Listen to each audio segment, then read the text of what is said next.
Mathieu, bonsoir. Bonsoir. Merci de nous accueillir, merci d'accueillir le site des supporters et puis tous les supporters montois. Alors Mathieu, on te connaît bien, on a gardé un excellent souvenir de ton passage à Mont-de-Marsan.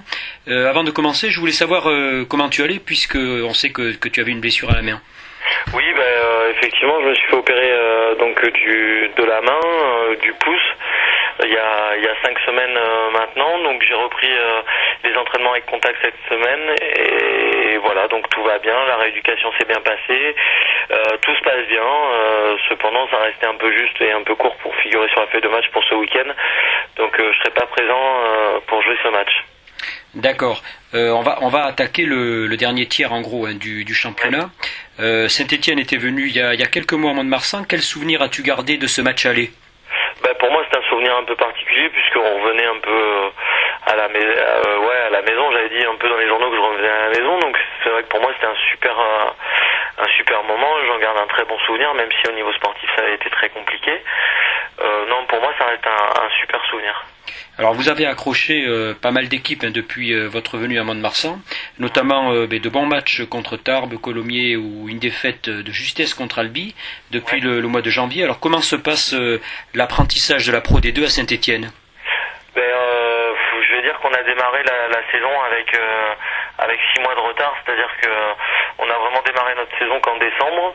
À partir de décembre, on a fait des entraînements et des prestations au niveau des matchs qui étaient un peu plus dignes du niveau de Pro D2. Donc voilà, l'apprentissage un peu s'est fait difficilement sur la première moitié et malheureusement depuis décembre on fait des bonnes prestations, on accroche beaucoup d'équipes, mais il nous manque à chaque fois pas grand chose pour gagner quelques matchs. Alors c'est vrai que il y a beaucoup de matchs qu'on aurait pu gagner, qu'on aurait très bien pu gagner.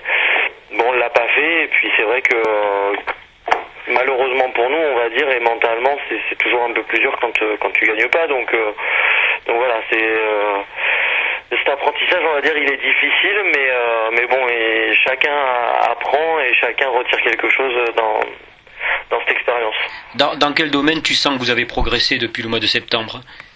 Je crois que c'est dans tous les domaines. Je pense que dans l'organisation du club, ça a progressé, enfin ça a avancé.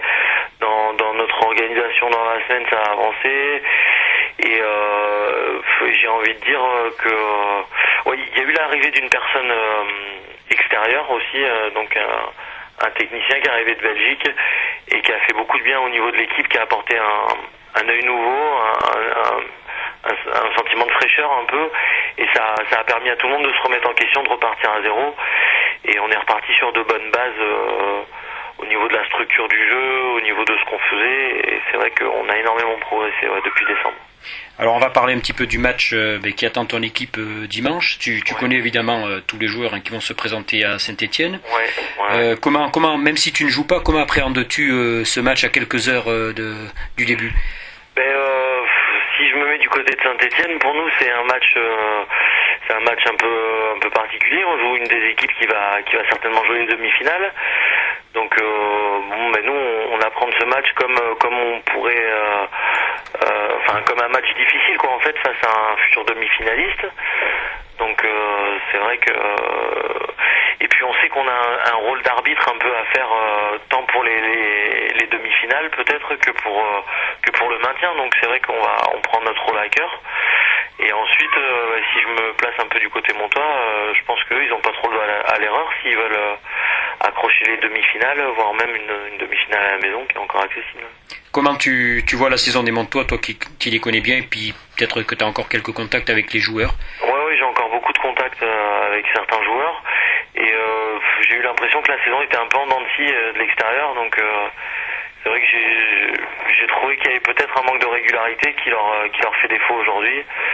Ils sont passés à côté de certains matchs et à côté de points qui étaient à leur portée, et je pense que sans ça, aujourd'hui, ils seraient à une position un peu plus confortable. Mais après, on peut, je sais pas, ça reste quand même une des très grosses équipes du championnat qui produit encore un jeu assez agréable. Donc ça reste, on sent qu'il y a beaucoup de travail derrière et que chacun bosse dur, quoi. Quelle sera, à ton avis, à la fois pour Saint-Étienne et puis pour le Stade Montois, la clé de la réussite du match dimanche? Et je pense que ça va être le fait la discipline, quoi, en fait, de pas faire de faute tant dans la règle pour pas avoir de pénalité que de faute au niveau stratégique et tactique, parce que je pense que c'est un match qui malgré tout va être assez serré. Donc on joue chez nous là sur un tout petit terrain, un peu bourbier, donc il a plu toute la semaine, ça va être un peu gras. Et c'est vrai que à mon avis il y aura pas un gros écart au score, donc ça va être vraiment la discipline et la concentration qui fera la différence, je pense. Comment vois-tu là, ou quelle place vois-tu pour le Stade Montois en fin de saison? J'espère pour eux qu'ils finiront au pire troisième, comme ça ils pourraient avoir une belle fête à Guy Boniface pour la réception de la demi-finale. On va parler un petit peu de Saint-Étienne et de la fin de saison. Comment envisages-tu les 9-10 matchs qui restent pour ton équipe? Nous, disons qu'on ne s'est pas trop fixé d'objectif. Le seul objectif qu'on ait, c'est de prendre match après match et de jouer notre rôle sur chaque match. Donc voilà, notre rôle, c'est de jouer notre rugby sans calculer et voilà. Donc on sait qu'il nous reste 10 matchs à faire. Pour certains, on sait qu'on a l'avenir va être différent pour chacun. Il y en a qui resteront, d'autres qui partiront. Donc chacun veut profiter un peu de ces 10 derniers matchs qui restent à jouer en Pro D2. Et voilà, parce que pour beaucoup là, ils savent pas, on sait pas de quel avenir sera fait l'année prochaine. Donc voilà, chacun a envie de profiter de ces 10 derniers matchs et comme je te disais tout à l'heure, je pense qu'on a un rôle d'arbitre à faire sur la fin du tableau pour le maintien, puisqu'on a reçu Colomiers, on reçoit Dax et Aix-en-Provence. Donc on a ce petit challenge à jouer. Et puis pour les demi-finales, c'est pareil, on va recevoir Grenoble, on va recevoir Lyon qui s'échappe. Mais voilà, on a encore des beaux matchs à faire. Alors vous avez, d'après ce que tu nous dis, un esprit et une éthique qui vous honorent. Alors dans une ville de football, comment s'est passée cette année de rugbyman par rapport au public? Quel a été l'engouement? L'engouement, ça a été...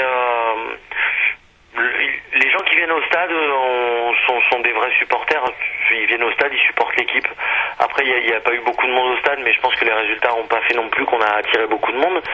Mais par contre, c'est compliqué d'être dans une ville avec cette empreinte footballistique qui est énorme, quoi. Donc c'est vrai que c'est compliqué parce qu'on sent cette empreinte du foot, les mentalités et l'état d'esprit même des supporters reste vraiment footballistique et vraiment très différent de ce qu'on peut connaître dans les stades de rugby du sud-ouest ou d'ailleurs.